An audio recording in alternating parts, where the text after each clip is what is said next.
ذرا غور تو فرمائیں، آج کے تناظر میں، حالات کے تناظر میں ذرا غور تو کریں، حدیث قدسی کا اندازہ تو لگائیں۔ فرمایا گیا جب تم اللہ کی نافرمانی کرتے ہو تو اللہ تم پر ظالم حکمرانوں کو مسلط کرتا ہے۔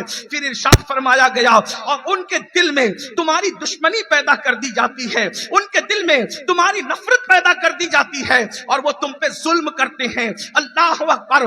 دنیا کے حالات دیکھ لو، راتوں کو عیاشیوں میں گزارنے والوں، دین سے دور رہ کر کے زندگی گزارنے والوں، مسجدوں کو ویران کرنے والوں، اپنی بچیوں کو بے پردہ رکھنے والوں، قرآن و سنت کی تعلیم سے اپنے آپ کو اور اپنے خاندان کو دور کرنے والوں، حدیث قدسی میں فرمایا جا رہا ہے جب تم اللہ کی نافرمانی کرتے ہو تو تم پر ظالم حکمرانوں کو مسلط کیا جاتا ہے، ان کے دل میں تمہاری نفرت ڈالی جاتی ہے، تمہاری دشمنی ڈالی جاتی ہے، اور پھر ارشاد ہوتا ہے تم ان کے آگے گڑ گڑاتے ہو، حکمرانوں کے آگے گڑ گڑاتے ہو، ان کے آگے گڑ گڑانے سے کام نہیں چلے گا۔ ارشاد ہوتا ہے میرے بندو اگر تم ان کے آگے گڑ گڑاؤ گے تو حالات نہیں بدلیں گے، تمہارا کام نہیں بنے گا۔ اگر تم کو گڑ گڑانا ہے تو اپنے رب کی بارگاہ میں گڑ گڑاؤ، اگر تم کو رجوع لانا ہے تو اپنے رب کی بارگاہ میں رجوع لاؤ۔ حضور صاحب عرس قاسمی فرماتے ہیں کہ انسان یہ سمجھتا ہے کہ مذہب پر عمل کرنے سے ترقی میں رکاوٹ ہے۔ فرماتے ہیں مذہب پر عمل کرو گے، دین میں جتنی ترقی کرو گے اللہ تمہیں اتنی دنیا کی ترقی عطا فرمائے گا۔ دنیا کی ترقی دین پر عمل کرنے میں ہے۔ حضور صاحب عرس قاسمی سرکار شاہ جی میاں رحمت اللہ علیہ ارشاد فرماتے ہیں کہ تمہارا حال یہ ہے کہ تم رشوت لیتے ہو، تمہارا حال یہ ہے کہ تم جھوٹ بولتے ہو، تمہارا حال یہ ہے کہ تمہارے گھر کی بیٹیاں بے پردہ گھومتی ہے۔ حضور شاہ جی میاں رحمت اللہ علیہ سوالوں کا جواب دیتے ہوئے کتنی خوبصورت بات کہتے ہیں۔ شاہ جی میاں رحمت اللہ علیہ ارشاد فرماتے ہیں اللہ اکبر کہ لوگ یہ سمجھتے ہیں کہ عورتوں کی ترقی بے پردگی میں ہے، عورتوں کی ترقی بے پردگی میں نہیں ہے بلکہ عورتوں کی ترقی با پردہ رہنے میں ہے۔ اور ساتھ ہی ساتھ آپ حدیث کوٹ کرتے ہیں ایک عورت کے لیے کتنی خوبصورت چیز ہے پردہ، جو عورتیں پردے میں رہتی ہے وہ پردے میں رہنے والی عورتوں کی شان کیا ہے۔ اللہ اکبر! فرمایا خود فرماتے ہیں تھوڑا اپنے گھروں کا جائزہ لیں، اپنے معاشرے کا جائزہ لیں، اپنے حالات کا جائزہ لیں۔ اللہ اکبر! ہماری بیٹیاں ولیموں میں بے پردہ جا رہی ہے، اسکولوں میں بے پردہ جا رہی ہے، کالجز میں بے پردہ جا رہی ہے۔ ہم پوری دنیا میں دین کا پرچم لہرانا چاہتے ہیں اور ہمارے گھر کے اندر دین نہیں ہے۔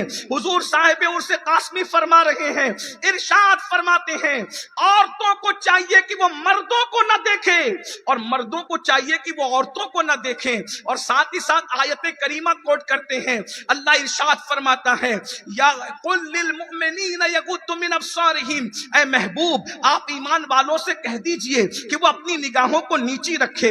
جب مرد اپنی نگاہوں کو نیچی رکھیں گے تو کسی عورت کو دیکھنے کا سوال ہی پیدا نہیں ہوتا۔ پھر حدیث بھی کوٹ کرتے ہیں، کیا مفکرانہ انداز ہے، کیا ادیبانہ رنگ ہے آپ کے علمی جواہر پارے۔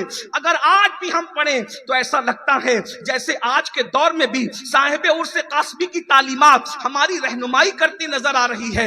ارشاد فرماتے ہیں، حدیث لکھتے ہوئے ارشاد فرماتے ہیں ایک مرتبہ کا واقعہ ہے کہ حضرت ام المومنین سیدہ ام سلمہ اور ام المومنین سیدہ میمونہ رضی اللہ تعالی عنہا اللہ اکبر دونوں موجود ہیں۔ ایسے میں میرے آقا کے صحابی حضرت سیدنا عبداللہ ابن ام مکتوم تشریف لاتے ہیں۔ کون نہیں جانتا عبداللہ ابن ام مکتوم نابینا صحابی تھے۔ ان کی آمد پر اللہ کے رسول ام المومنین ام سلمہ سے ام المومنین حضرت میمونہ سے کہتے ہیں ان سے پردہ کرو۔ تو انہوں نے پوچھا یا رسول اللہ کس سے پردہ کریں؟ تو آقا نے فرمایا اشارہ کر کے ان سے پردہ کرو۔ انہوں نے عرض کی یا رسول اللہ یہ تو نابینا ہیں۔ تو اللہ کے رسول ارشاد فرماتے ہیں یہ نابینا ہیں مگر تم تو آنکھ رکھتی ہو، تمہیں تو اللہ نے آنکھیں عطا کی ہے۔ اور پھر نتیجہ خاص کرتے ہوئے حضور شاہ جی میاں رحمت اللہ علیہ جس کا 7 سالہ عرس منا رہے ہو، دور دور سے 500 کلومیٹر، 1000 کلومیٹر، 1500 کلومیٹر دور قریب سے آنے والوں اپنے مرشدوں کی تعلیمات کو اپنے سینے سے لگاؤ۔ حضور شاہ جی میاں فرماتے ہیں اب بھی نہ سمجھو گے، فرماتے ہیں کہ نابینا مرد کو دیکھنے سے بھی اللہ کے رسول نے عورتوں کو منع فرمایا۔ آج ہماری بیٹیاں موبائل پر گفتگو کر رہی ہے نامحرم مردوں سے، اور باپ کے کان پر جو تک نہیں رہتی، اور وہاں کون لوگ ہیں جن کے لیے قرآن میں اللہ نے آیے تطہیر نازل فرمائی؟ ہم حضور کی اہل بیت کا ذکر کرتے ہیں، اہل بیت میں اول نمبر پر جو ہے انہیں ازواج مطہرات کہتے ہیں۔ حضور کی ازواج پاک اولین اہل بیت ہیں، اللہ تبارک و تعالیٰ نے انہیں اصل اہل بیت، وہ اصل اہل بیت، ہمارے علماء لکھتے ہیں وہ اصل اہل بیت ہیں۔ اور پھر سیدہ کائنات مولا علی، حسنین کریمین، آل جعفر، آل علی، آل عقیل، ان کو اللہ کے رسول علیہ السلام نے داخل اہل بیت فرمایا۔ جو لوگ جانتے ہیں وہ اچھی طرح جانتے ہیں، جن کی شان میں آیہ تطہیر نازل ہوئی، جن کے گھر میں جبریل امین اجازت کے بغیر داخل نہیں ہوتے، بریلی سے آواز آتی ہے ان کے گھر میں بے اجازت جبرائیل آتے نہیں۔ قدر والے جانتے ہیں قدر شان اہل بیت، جن کے گھر میں جبریل اجازت کے بغیر نہ آئیں، جہاں جبریل امین اپنے پروں کو سمیٹ کر کے آئیں، ان ازواج مطہرات کو حضور نابینا صحابی کو دیکھنے سے بھی منع فرما رہے ہیں۔ اور آج شادیوں کا ماحول ہم نے کیا بنا رکھا ہے؟ آج کل کی شادیاں تو یہ ہے کہ جب شادی ہوتی ہے تو اب ایک کرسی نہیں لگتی، اب تو دو دو کرسیاں لگتی ہے، ایک کرسی دولہے کی لگتی ہے، ایک کرسی دلہن کی لگتی ہے، اور ملنے والے دولہے سے بھی آ کر کے ہاتھ ملاتے ہیں اور دلہن سے بھی آ کر ہاتھ ملاتے ہیں۔ کوئی ہے روکنے والا؟ کوئی ہے ٹوکنے والا؟ اللہ اکبر۔ پھر مسلمان کہتے ہیں ہم تنزلی کا شکار کیوں ہیں، ہم بربادی کا شکار کیوں ہیں، ہم تباہی کا شکار کیوں ہیں؟ ارے سن لو، کہنے والے نے کہا تھا طریق مصطفیٰ کو چھوڑنا ہے وجہ بربادی، اسی سے قوم دنیا میں ہوئی بے اقتدار اپنی، ہمیں کرنی ہے شہنشاہ بطحا کی رضا جوئی، وہ اپنے ہو گئے تو رحمت پروردگار اپنی۔ درس قرآن اگر ہم نے نہ بھلایا ہوتا، یہ زمانہ نہ زمانے نے دکھایا ہوتا، اللہ اکبر، وہ زمانے میں معزز مسلمان ہو کر آج ہم خار ہوئے تاریخ قرآن ہو کر۔ ذرا غور تو کریں اس وقت مصطفیٰ جان رحمت کے دل پہ کیا گزرتی ہوگی جب شادی کے مجمع میں دلہن کو بے حجاب، بے نقاب، بے پردہ دلہن کو لایا جاتا ہوگا۔ ذرا تصور میں تو لائیے حضور کے دل پہ کیا گزرتی ہوگی۔ لوگوں کا دل دکھانے کے حوالے سے ڈرتے ہیں، لیکن اندازہ تو فرمائیں بے پردگی کے ماحول میں اپنے سماج کو ڈبو دینے والوں، اللہ کے رسول کے دل پر اس وقت کیا گزرتی ہوگی جس کے صدقے میں اللہ نے شادی کی خوشیاں عطا فرمائی۔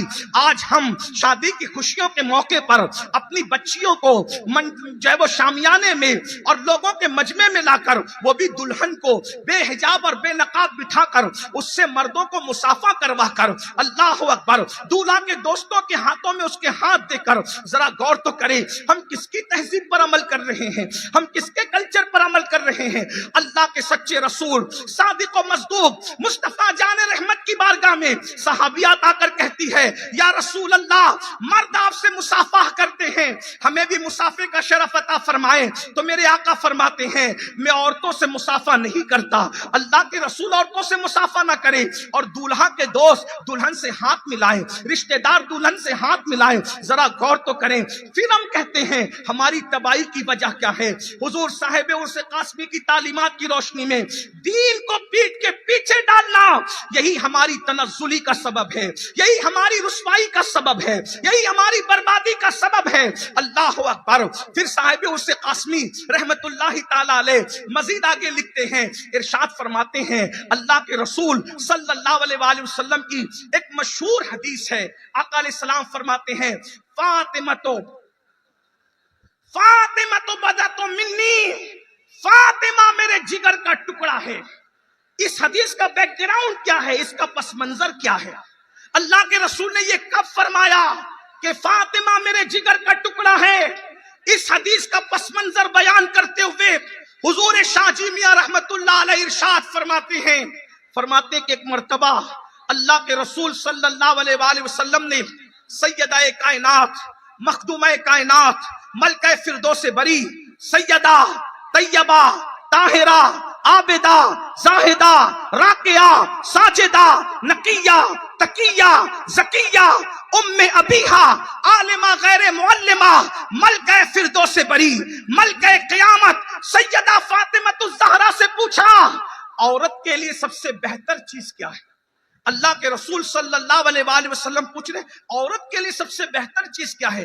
تو سیدہ اپنے بابا کو جواب دیتی ہے، یا رسول اللہ، عورت کے لیے سب سے بہتر چیز یہ ہے کہ عورت کسی مرد کو نہ دیکھے، عورت کسی مرد کو نہ دیکھے۔ دیکھنے سے یعنی صرف مردوں کو عورتوں کو دیکھنے سے منع نہیں کیا گیا، بلکہ فرمایا عورت کسی مرد کو نہ دیکھے اور مرد کسی اجنبی عورت کو نہ دیکھے۔ جب سیدہ نے یہ بات بیان کی تو آقا فرماتے ہیں کہ فاطمہ تو میرے جگر کا ٹکڑا ہے، اور یہ فرمانے کے بعد حضور علیہ السلام نے سیدہ کو اپنے سے پیار کی وجہ سے چمٹا لیا۔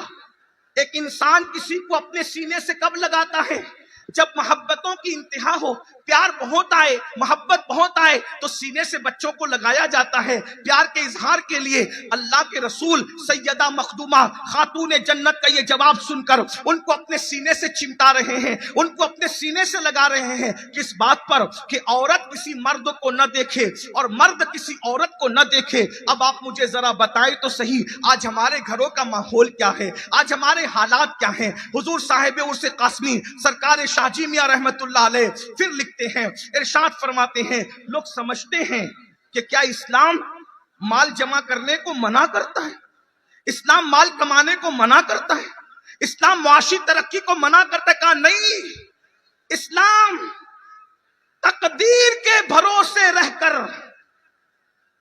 تدبیر سے بھاگنے والوں کی تائید نہیں کرتا، بلکہ اللہ کے رسول نے تو یہاں تک ارشاد فرمایا، پہلے اپنے اونٹوں کو باندھو پھر اللہ پر توکل کرو، اس لیے کہ دنیا عالم اسباب ہے۔ تو اگر کوئی یہ سمجھتا ہے کہ اللہ پر توکل کر کے جنگلوں میں بیٹھ جائیں، روزی روٹی نہ کمائیں، اللہ پر بھروسہ کر کے گھروں میں بیٹھ جائیں، گوشہ نشین ہو جائے گا، نہیں، اسلام تدبیر کے استعمال کو منع نہیں کرتا، اسلام تدبیر کا استعمال تقدیر کے خلاف نہیں سمجھتا، بلکہ اللہ اکبر، اسلام کی تعلیم تو یہ ہے کہ تدبیر کرو پھر تقدیر کے حوالے کر دو۔ کامیابی اس کو ملتی ہے من جدہ وجدہ، جس نے کوشش کی وہ کامیاب ہوا، جس نے کوشش کی وہ پا لیا۔ تو اللہ اکبر، ذرا غور تو کریں، اپنے زمانے کا اتنا بڑا صوفی کہہ رہا ہے نہ مال کمانا برا ہے نہ مال جمانا برا ہے۔ جب ہم اسلام کی تعلیمات پر نظر کرتے ہیں تو ہمیں پتہ چلتا ہے کہ رسول اعظم سے لے کر امام اعظم تک، امام اعظم سے لے کر غوث اعظم تک، غوث اعظم سے لے کر اللہ اکبر، ہم اپنے صوفیہ کی زندگی کو دیکھیں، محبوب الہی تک دیکھ لیں کہ اللہ اکبر، بادشاہ اللہ والوں کی چوکھٹ پر بھکاری بن کے نظر آتے ہیں، مگر کوئی صوفی اللہ والا کسی بادشاہ کے آستانے پہ گڑ گڑاتا نظر نہیں آتا۔ تو ہمیں معاشی طور پر کیپیبل کرنے کا حکم دیا، اپنے آپ کو کیپیبل کرو، مضبوط کرو، مال کماؤ، بلکہ سیدی اعلیٰ حضرت کی تعلیم ہم دیکھتے ہیں تو آپ کا ایک خوبصورت سا رسالہ ہے، تدبیر فلاح نجات و اصلاح۔ امام اہل سنت نے اس میں اپنے دور میں 4 نکاتی پروگرام اپنی قوم کو پیش فرمایا، اس میں سے میں ایک دو آپ کے سامنے رکھتا ہوں۔ آج ہم یہ پتہ نہیں کس نے ہمیں سکھا دیا کہ اسلام تو غریبوں کا مذہب ہے۔ میرے بھائی، اگر اسلام غریبوں کا مذہب ہے صرف، تو زکوٰۃ کا نظام کس کے لیے؟ زکوٰۃ غریب دے گا، زکوٰۃ مفلس دے گا، زکوٰۃ بھیک مانگنے والا دے گا۔ سن لو، اللہ کے رسول صلی اللہ علیہ وآلہ وسلم نے عرب کی بوریا نشین قوم کو جو تعلیمات عطا فرمائی تھی اور انہوں نے اس پر عمل کیا تھا، تو چند سالوں کے اندر عرب کی بوریا نشین قوم قیصر و کسریٰ کی تاجدار بنتی ہوئی نظر آئی۔ وقت کی سپر پاور کو کچل کر اسلام کا پرچم انہوں نے وہاں پر لہرایا، اور دور فاروقی میں ہر مسلمان اتنا مالدار ہو گیا کہ یمن سے لے کر زکات چلنے والا زکات کی رقم لے کر کے چلتا ہے اور مدینہ منورہ تک آتا ہے، مگر اس کو کوئی غریب اور مفلس نظر نہیں آتا تاکہ اس کو وہ زکات ادا کر سکے، اس کو وہ زکات دے سکے۔ اندازہ تو کرے، اللہ اکبر۔ اور پتہ نہیں تبلیغی جماعت کے بہکاوے میں آ کر یہ قوم کب سے کہنے لگی کہ اسلام تو غریبوں کا مذہب ہے۔ کیا حضرت عثمان غنی مالدار نہ تھے؟ کیا حضرت عبد الرحمن ابن عوف مالدار نہ تھے؟ اللہ اکبر۔ کیا سیدنا صدیق اکبر مالدار نہ تھے؟ اسی طریقے سے بے شمار صحابہ ہیں جو مالدار تھے۔ ہاں کچھ صحابہ ایسے تھے جو مالدار نہیں تھے، لیکن اللہ اکبر ان کی غیرت کا یہ عالم تھا کہ غربت کے باوجود بھی ان کو کسی نے ہاتھ پھیلاتے نہیں دیکھا۔ تو میرے آقا صلی اللہ علیہ وآلہ وسلم کے دیوانوں، حضور صاحب عرس قاسمی کی یہ تعلیم اور امام اہل سنت کا وہ رسالہ جس میں آپ نے 4 نکاتی پروگرام مسلمانوں کی فلاح اور ترقی کے لیے بیان فرمایا، اس میں آپ فرماتے ہیں جس کا مفہوم یہ ہے کہ مسلمان مالدار بنے، مسلمان مالدار بنے۔ حدیث پاک کا مفہوم ایک حدیث پاک میں آیا ہے کہ غربت انسان کو کبھی کبھی کفر تک لے جاتی ہے، غربت انسان کو کبھی کبھی کفر تک لے جاتی ہے۔ آج دنیا یہ چاہتی ہے کہ مسلمان غریب ہو جائے، مفلس ہو جائے، ان پڑھ اور جاہل ہو جائے تاکہ ہم ان کے ایمان کو چھین سکیں، ان کے ایمان پہ قبضہ کر سکیں، ان کو ارتداد کے فتنے سے کچھ جو ہے وہ اللہ اکبر اس کا شکار کر سکیں۔ آئیے آج عرس قاسمی میں عہد کیجئے کہ ہم انشاءاللہ مالدار بھی بنیں گے، دیندار بھی بنیں گے۔ مالدار بنو مگر دینداری کے ساتھ مالدار بنو۔ وہ دولت جو اللہ کو بھلا دے وہ فرعونیت کی طرف لے جاتی ہے، اور وہ دولت جس سے دین کی خدمت کی جائے وہ سیدنا عثمان غنی کی یاد کو تازہ کر دیتی ہے، وہ عبد الرحمن ابن عوف کی یاد کو تازہ کر دیتی ہے۔ آپ کو پتا ہے چونکہ یہ خانقاہ جہاں قادریت کی عظیم نمائندہ خانقاہ ہے، وہیں پر چشتیت کی عظیم نمائندہ خانقاہ بھی ہے۔ اس خانقاہ کی یہ خصوصیت ہے کہ یہاں چشتیت اور قادریت دونوں گلے ملتے ہیں، اسی لیے ہم برکاتی فخر سے کہتے ہیں کہ ہم قادری بھی ہیں اور ہم چشتی بھی ہیں۔ جس طریقے سے برکاتیوں پر غوث اعظم کا فیضان چھما چھم برس رہا ہے، وہیں پر چشتیت کا فیضان بھی چھما چھم برس رہا ہے۔ اللہ اکبر۔ جن کے ایک ہاتھ میں قادریت ہے، دوسرے ہاتھ میں چشتیت ہے، نہ ان کو دنیا کا خوف ہے، نہ ان کو آخرت میں اللہ اکبر فکر ہے۔ جب سے ملا ہے دامن آل رسول کا، جب سے ملا ہے دامن آل رسول کا، بے فکر ہو گیا ہوں شفاعت کی فکر سے۔ ہم چشتی بھی ہیں،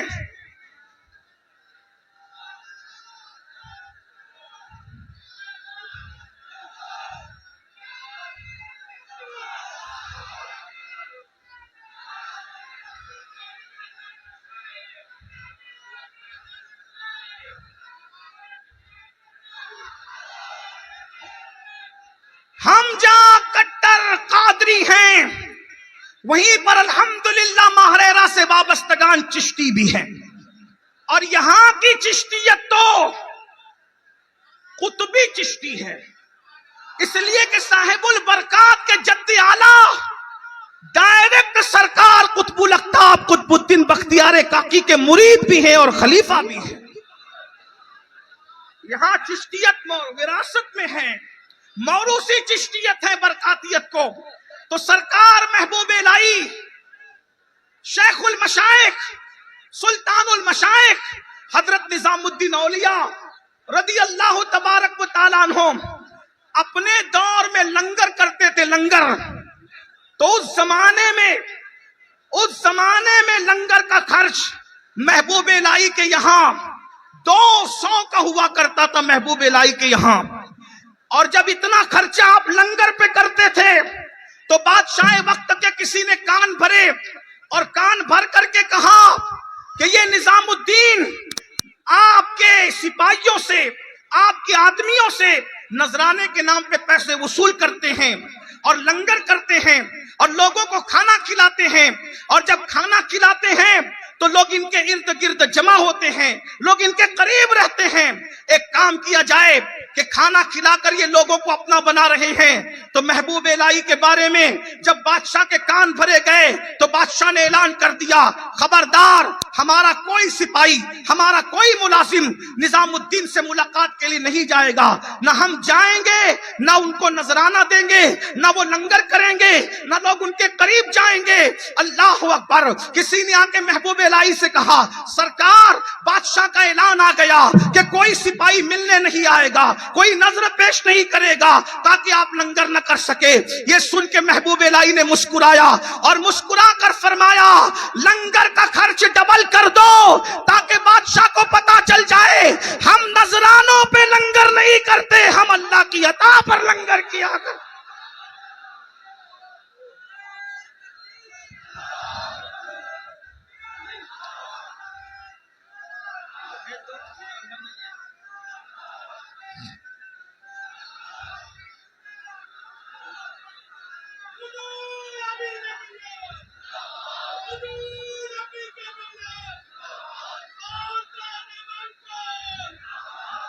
آج محبوب الہی کی خانقاہ کا وہ رنگ آپ کو اگر کہیں نظر آئے گا تو وہ آپ کی اپنی خانقاہ محررہ مطہرہ میں نظر آئے گا۔ اور جگہ پر عرس کا چندہ تو ہوتا ہے مگر یہاں عرس کا کوئی چندہ نہیں ہوتا، اور ہزاروں لوگ اپنے مرشدوں کے دسترخوان پہ کھانا کھاتے نظر آتے ہیں۔ آپ سے پوچھنا چاہتا ہوں، محبوب الہی اتنے مالدار تھے، بادشاہ نے کہا ملاقات کے لیے آنا ہے، فرمایا 2 دروازے اسی لیے بنا کے رکھا ہوں کہ ایک دروازے سے تو آئے گا، دوسرے دروازے سے میں نکل کر چلا جاؤں گا، کیونکہ ہمیں بادشاہوں کے دربار کے آداب نہیں معلوم، بادشاہوں کی مہمان نوازی کرنے کا طریقہ نہیں معلوم۔ تو حضور صاحب عرس قاسمی فرماتے ہیں، مالدار بنو اس لیے کہ مال کما کر کے رکھو اور مال جماؤ، اس کا حق ادا کرو، لیکن افسوس جو قوم رات کے 3 بجے تک موبائل پر گیم کھیلتی رہے گی، وہ 11 بجے سو کے اٹھیں گے، وہ 12 بجے سو کے اٹھیں گے، تو وہ تجارت کب کریں گے؟ اس لیے اب میں اپنی گفتگو کو اپنے وقت پر مکمل کرتے ہوئے اخیر میں چونکہ میرا ٹائم پورا ہوا اپنی بات کو پوری کر دوں۔ حضور اللہ اکبر صاحب عرس قاسمی سرکار شاہ جی میاں رحمت اللہ علیہ گویا کہ ہمیں بتا رہے ہیں کیا مالدار بنو، دیندار بنو۔ اور صاحب عرس قاسمی نے سب سے زیادہ جس پہ محنت کی وہ 2 چیزیں تھی، نمبر 1 تصوف، نمبر 2 تعلیم، ایجوکیشن۔